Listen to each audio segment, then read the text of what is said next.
মা, আমার বউ তোমাকে যা বলবে তুমি তাই শুনবে। সুস্থ থাকা আর অসুস্থ থাকা এটা আমার দেখার দরকার নেই। ও যে কাজ করতে বলবে তুমি সেটাই করবে। আমার বউ তোমাকে কি বলেছিল? ওর কাপড় কাচতে। তোমার এখনই কাপড় কাচতে হবে। চলো, কি হলো, চলো। জামা কাপড় কাচবে মানে? দীপ্ত, দীপ্ত, দীপ্ত, বাবা ছাড়, জুয়েল ছাড়, দীপ্ত, বাবা ছেড়ে দে, বাবা, জুয়েল, এই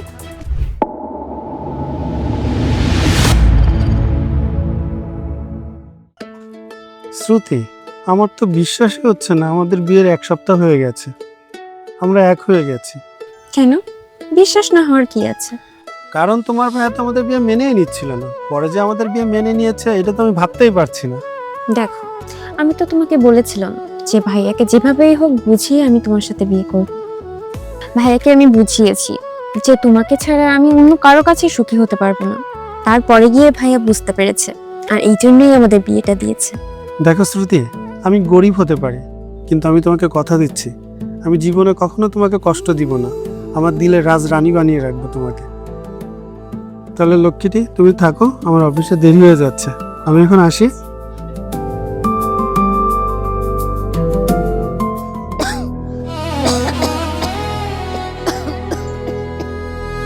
ও এই শোনো না, বলছি আমার জন্য না একটু ফুচকা নিয়ে এসো অফিস থেকে আসার সময়। আমার অনেক ফুচকা খেতে ইচ্ছা করছে। আচ্ছা লক্ষ্মীটি, আমি ফুচকা নিয়ে আসবো। তুমি কি আর কিছু খাবে? না না, আর কিছু খাবো না, শুধু ফুচকাই এনো। ভাইয়া, মা তো খুব অসুস্থ, মায়ের জন্য ওষুধ আনা লাগবে। তোমার বাইকটা একটু দাও না, আমি ওষুধ নিয়ে এসে তারপর তুমি অফিসে যেও। তোমাকে যদি বাইক দিয়ে দেয় তো তোমার ভাইয়া অফিসে যাবে কি করে? কাজে যেতে দেরি হয়ে যাবে না? এই শোনো, তুমি যাও অফিসে যাও, আর তুমি একটা কাজ করো, মাকে নিয়ে তোমার ওই সাইকেলে করে ডাক্তারের কাছে নিয়ে যাও। ভাবি, তুমি কেমন কথা বলছো? মা তো অসুস্থ, মায়ের গায়ে অনেক জ্বর। এভাবে কি মা বসে যেতে পারবে?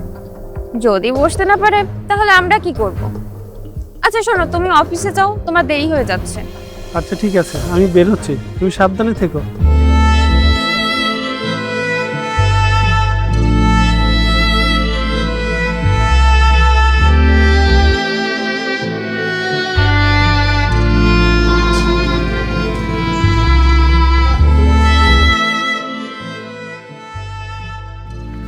মা, তুমি চিন্তা করো না, ভাইয়ার হয়তো অফিসে যেতে দেরি হয়ে যাচ্ছিল, না হলে তো বাইকটা দিয়েই দিত, তাই না?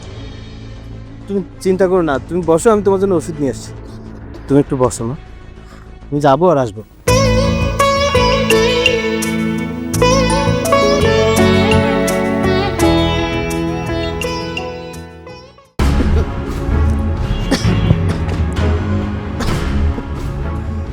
এই যে সেই সকাল থেকে তো বসেই আছেন, ঘরের কাজবাজগুলো কে করবে? হ্যাঁ, নিন উঠানটা ঝাড়ু দিন। বৌমা, আমি খুব অসুস্থ, উঠে দাঁড়াতেই পাচ্ছি না, আমার মাথার মধ্যে খুব ঘুরছে। এতদিন তো ঠিকই ছিলেন, হঠাৎ করে এখন অসুস্থ হয়ে পড়েছেন। এসব তুমি কি বলছো বৌমা? দেখুন, আমি কোনো কাজ করতে পারবো না, উঠুন আর চুপচাপ কাজগুলো করুন। আপনি অসুস্থতার ভান দেখিয়ে সারাদিন বসে থাকবেন আর আমি সারাদিন কাজ করে মরবো? ওটি হচ্ছে না। উঠুন, চলুন, উঠুন, উঠুন, উঠুন, যান, গিয়ে ওই ঝাড়ুটা নিয়ে উঠানটা ঝাড়ু দিন।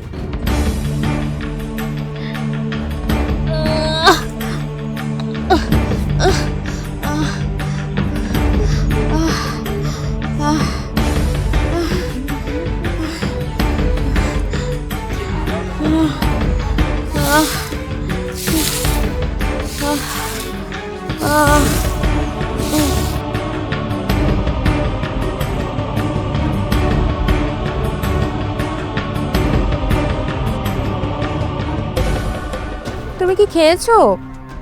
এখনো খাওনি? টাইমলি খেয়ে নিও।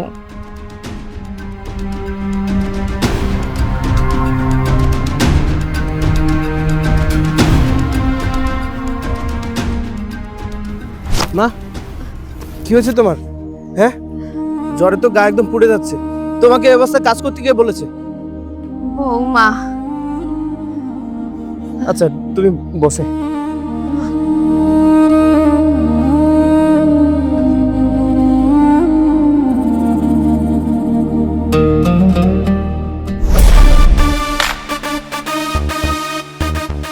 ভাবি, ভাবি, এই আমি পরে কথা বলছি।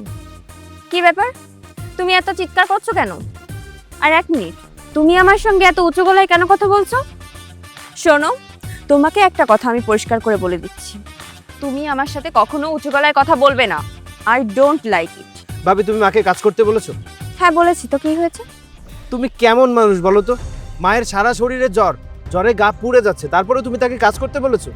কাজ করছে তো কি হয়েছে? শোনো, আমি খুব ভালো করে জানি উনি অসুস্থ হওয়ার নাটক করছে, আর এই নাটকগুলো করছে শুধুমাত্র কাজ যাতে না করতে হয় এই জন্য। কাজ করতে পারবে না, আমার মা এই বাড়ির কোনো কাজ করতে পারবে না। আর কেনই বা করবে? প্রত্যেকটা বাড়ির সকল কাজকর্ম তার বৌমারা করে, শাশুড়িদেরকে সেবা যত্ন করে। আমার মা কোনো কিছু করতে পারবে না, এই বাড়ির সকল কাজবাজ তুমি করবে। কি? আমি কাজ করব? আমি সেবা যত্ন করব? কখনোই না, আমি কোনো কাজ করতে পারবো না।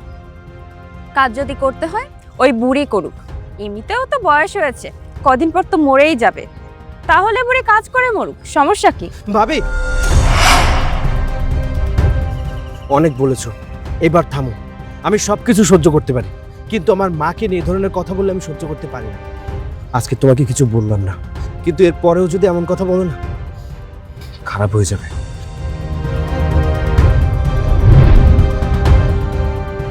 মা, ওঠো, ওঠো, তোমার কাজ করতে হবে না, ওঠো, চলো ঘরে চলো, বিশ্রাম নেবে, চলো।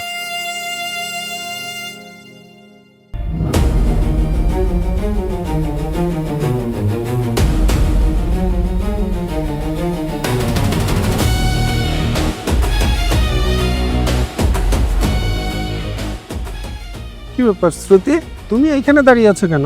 চলো বাড়িতে চলো। না, আমি বাড়িতে যেতে পারবো না। তোমার ছোট ভাই আমাকে কি বলেছে জানো?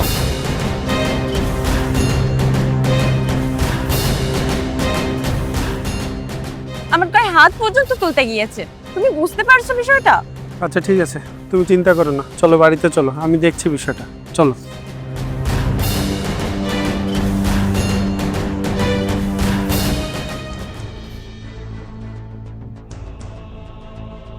মা, তুমি ওষুধ খেয়েছো? খেয়েছি বাবা, এখন কেমন লাগছে? অনেকটা ভালো।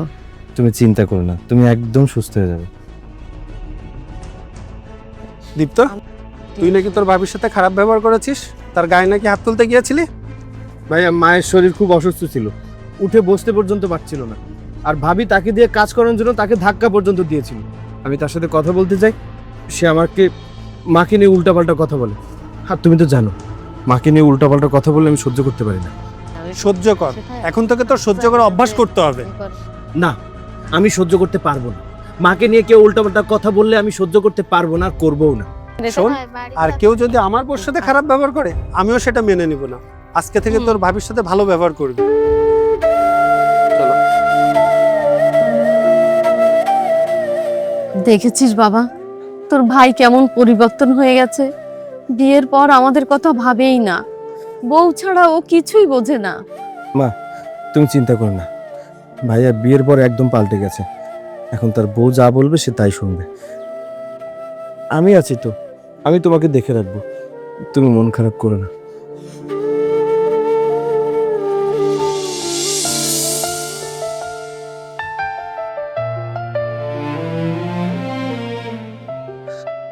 শ্রুতি,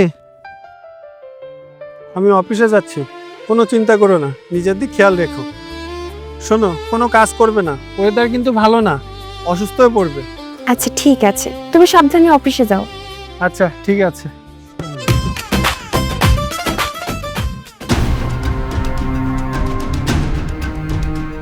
মা, খেতে যেতে হবে তো, পানি দিতে। তুমি ওষুধ খেয়ে নিও ঠিক মতো, ঠিক আছে? আমি পানিটা দিয়ে আসি।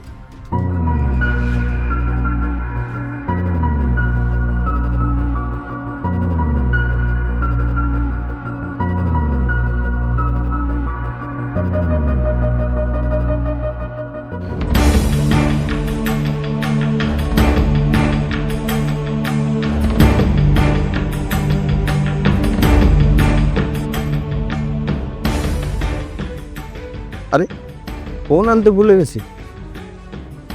যাই, চলো ফোনটা নিয়ে আসি।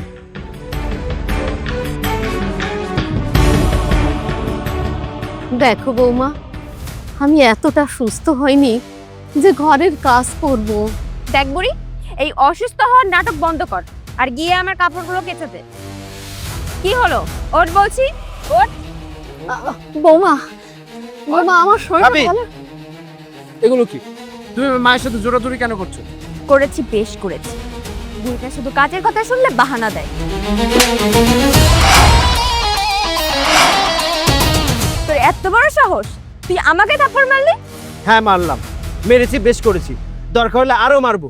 যে আমার মাকে অত্যাচার করবে, মাকে নিয়ে বাজে কথা বলবে, তাকে আমি একবারও ছাড় দেবো না। কি করবে তুমি? কি করবে কি তুমি? তোকে তো আমি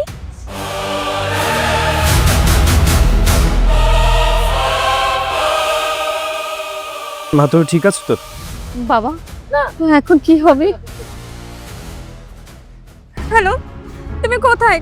তাড়াতাড়ি বাড়িতে আসো, নয়তো ওরা আমাকে মেরেই ফেলবে। হ্যাঁ, তাড়াতাড়ি আসো।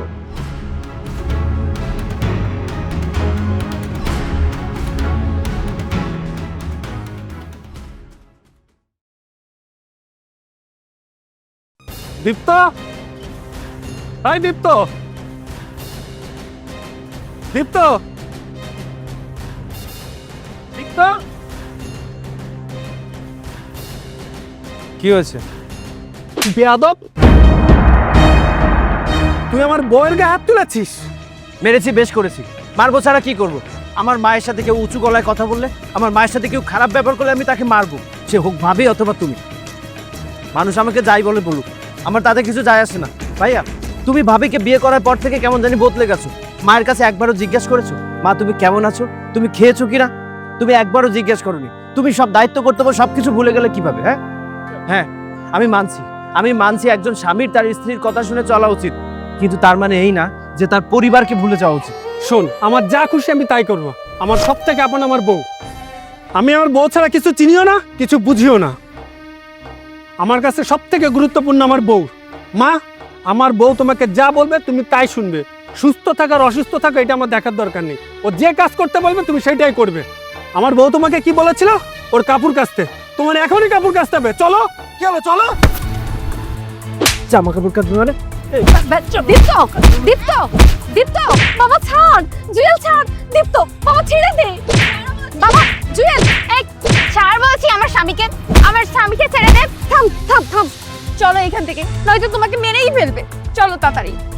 আমার মাকে কিছু বললে আমি তাকে ছাড়বো না, সে হোক ভাবি বা অথবা ভাই।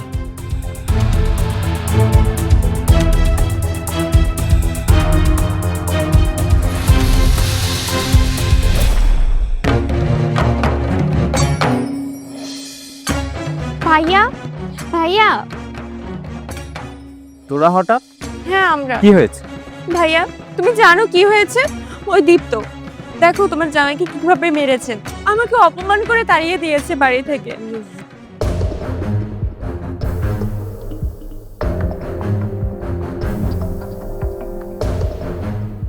চল আমার সাথে।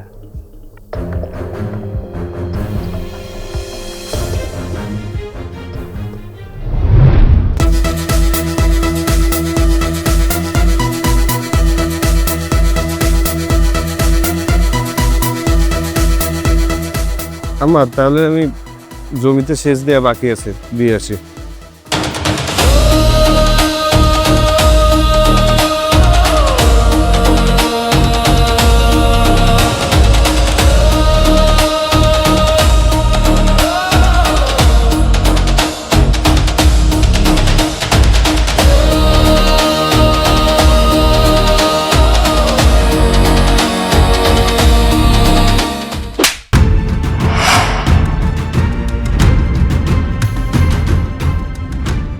কি ভেবেছিস তুই? তুই যা অন্যায় করেছিস তাতে আমি তোর সাহায্য করব? তুই যা কিছু করেছিস সব ভুল কাজ করেছিস। আর দীপ্ত যা করেছে একজন সন্তান হিসাবে সে ভালো কাজ করেছে এবং সঠিক কাজটাই তুমি করেছো। একজন সন্তানের সামনে যদি তার মাকে কেউ মারতে যায়, অত্যাচার করে, বেশি কথা বলে, আর সে সন্তান যদি মুখ বুজে সহ্য করে, তাহলে সে কেমন সন্তান? আর তুমি কেমন সন্তান? বিয়ের পর বউকে পেয়ে নিজের মাকে ভুলে গেলে, ভাইকে ভুলে গেলে। আর তুই আমার একমাত্র ছোট বোন, তোকে আমি ছোটবেলা থেকে আদর দিয়ে ভালোবাসা দিয়ে মানুষ করেছি কি এই জন্য? তুই জেদ ধরেছিলি যে তুই ওকে ভালোবাসিস, ওকেই বিয়ে করবি। আমি তোর ভালোর কথা চিন্তা করে তোকে ওর সঙ্গে বিয়ে দিয়েছি। বিয়ের পর মেয়েদেরকে শ্বশুরবাড়ি যেয়ে মিলেমিশে থাকতে হয়। তুই কি করেছিস? তোর শাশুড়িকে অত্যাচার করেছিস। আমার তো লজ্জা লাগছে তোকে বোন বলে পরিচয় দিতে। তুই একবার ভাবতো, তোর ভাবি যদি আমাদের মায়ের সঙ্গে এরকম দুর্ব্যবহার করে তাহলে তোর কেমন লাগবে? আমি যদি আমার বউয়ের হয়ে কথা বলি, তুই কি সেটা মেনে নিতে পারবি? মেনে নিতে পারবি না, তাই তো? তাহলে দীপ্ত কিভাবে মেনে নেবে? দীপ্ত যা করেছে একদম সঠিক কাজ করেছে।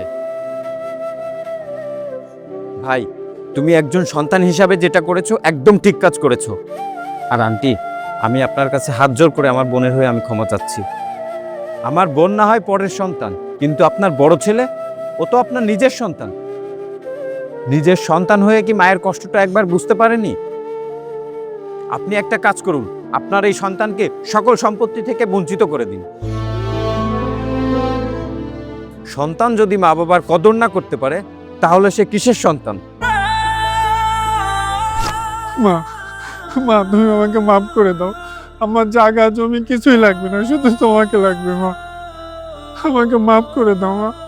বাবা মারা যাওয়ার পরে দীপ্তকে আর আমাকে অনেক কষ্ট করে মানুষ করেছো, মানুষের বাসায় কাজ করে লেখাপড়া শিখিয়েছো। আমাদের যে দায়িত্ব সেটা আমি পালন না করে তোমার সাথে খারাপ ব্যবহার করেছি মা। তুমি আমাকে মাফ করে দাও মা। মা, আপনি আমাকেও মাফ করে দিন। আমার অনেক বড় অন্যায় হয়ে গেছে, আমি অনেক বড় ভুল করেছি, আপনাকে অনেক অসম্মানও করেছি। আপনি আমাকে মাফ করে দিন মা।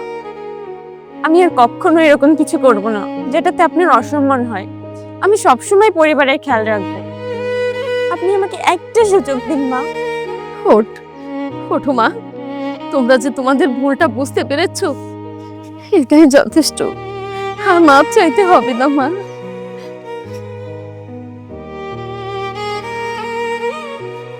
ভাই দীপ্ত, তুই আমাকে ক্ষমা করে দে।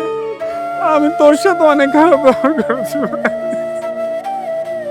ভাই দীপ্ত, তুমি আমাকে মাফ করে দাও। তোমার সাথে আমি অনেক খারাপ ব্যবহার করেছি। ভাইয়া, ভাবি, তোমাদেরকে মাপ চাইতে হবে না। আমি আর কিচ্ছু চাই না। আমি শুধু চাই সারা জীবন আমরা একসাথে মিলেমিশে থাকি।